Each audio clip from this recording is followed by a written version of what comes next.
नमस्कार, मी वृषाली पाटील बातमीपत्रात आपलं स्वागत करते। सुरुवातीला एक महत्त्वाची आणि चांगली बातमी। मुख्यमंत्री शिंदे यांनी स्वप्नील कुसाळे सोबत संवाद साधलाय। मुख्यमंत्री शिंदे यांच्याकडून 1 कोटींचं बक्षीस त्याच्यासाठी जाहीर करण्यात आलेलं आहे। संपूर्ण भारताची मान अभिमानाने उंचावल्यानंतर मुख्यमंत्री एकनाथ शिंदे यांनी स्वप्नील कुसाळे सोबत संवाद साधलाय।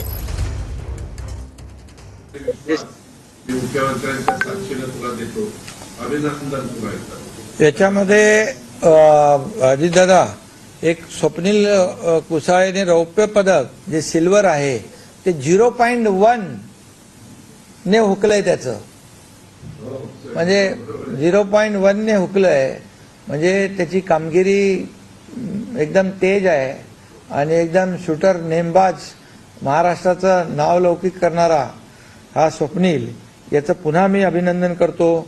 आपल्या दीपाली देशपांडे आणि विश्वजित शिंदे यांचे अभिनंदन, त्यांच्या वडिलांचं, आईवडिलांचं, पालकांचे अभिनंदन।